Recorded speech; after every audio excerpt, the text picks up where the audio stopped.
Hi, I'm Mac Tumang, the National Costume Designer of Atisa Manalo for Miss Universe.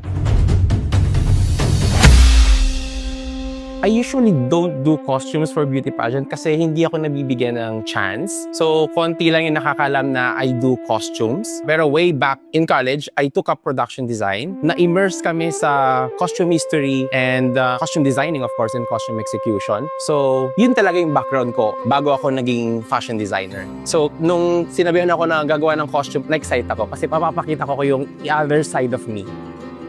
Naunang naano yung costume nung si Atisa nag-message sa akin. Sabi, "Dear, can you make my national costume? Kasi ikaw talaga naiisip ko to do my national costume." Bigla ko na-excite. Isa yun sa pangarap ko eh. Kaya nung minessage ako na ito na yung time to do this, parang ganun. Tapos, una niyang sinabi, my concept that I really want is I want to be yung festival queen. Yun yung pinaka-gusto niyang makasayaw sa costume. Gusto niya light, danceable, and of course, beautiful and big. So, yung sinabi niya yun, bigla kong naisip agad na, oh, matagal lang hindi lumalabas yung traje de mestiza silhouette sa Miss Universe stage. Pag sinabing traje de mestiza, ito yung may baro, may kamisa, may panuelo, may tapis, at may saya. So yun yung una kong ginawang silhouette. Unang concept na present ko sa kanya, syempre, ang gagawin ko, i-mix natin ng traje de mestiza, tapos yung mga festivals ng Philippines, medyo i-mix natin, hindi lang tayo mag-focus sa isa. Una kong naisip na ipasok yung isa sa pinakasikat na character sa nobela ni Dr. Jose Rizal sa yun si Maria Clara. Kasi si Maria Clara, siya yung parang ideal Filipina during time ni na Rizal, di ba? Parang siya yung model as a modest Filipina. So yun yung ginamit ko na character.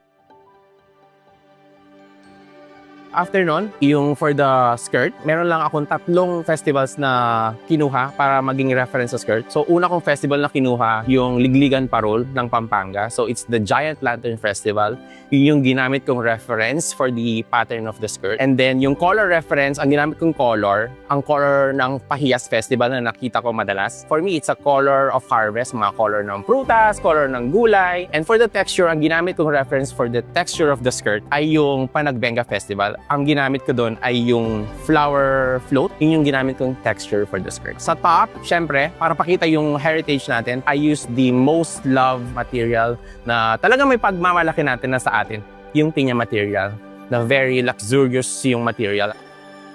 Yung details na ginamit ko sa upper part, sa panuelo and the manggas ng traje de mestiza, gumamit ako ng patterns ng palay. Ito yun yung embroidery design. At siningit ko din yung fan shape, mga fan, para mag-connect din dun sa skirt. And then also, to complete the look, I added a stylized paineta sa taas para sa buhok ni Atisa. Mostly gold ornaments na hinuluan ko ng mga vibrant colors. Also, meron mga leaf pattern sa taas para makumpleto yung buong look. Ang pinaka-challenge sa pag-execute ng costume na to, unang-una, nahirapan ako sa pag-create ng pattern ng parol. Hindi ako sanay sa paggawa ng parol. So, isa yun sa pinaka-challenge kung paano gawin yung parol pattern at i-translate sa skirt. Then, second na challenge, yung skirt, kinolor muna namin. It's through the process of dye sublimation. So, after nung makagawa ng pattern, so nag-color testing muna kami kung anong mag-work. Siyempre, with the reference of the Pahiyas colors. So, nung nakita namin na, okay na. So, doon na kami nag-start i-texture. So, yung for the texture ng skirt, ito yung liter fabric. Kinolor muna namin siya. And then, dinay cut namin, isa-isa. And then, minolde para magmukhang petal. And then, ginupit siya isa-isa. After nun, ready na siya to attach dun sa skirt. So, total ng petals na nagamit namin is more or less 65,000 petals. It was sewn one by one. Actually, nung nag-message si Atisa, I think, kung hindi ako nagkakamali, August 11 ata nag-message.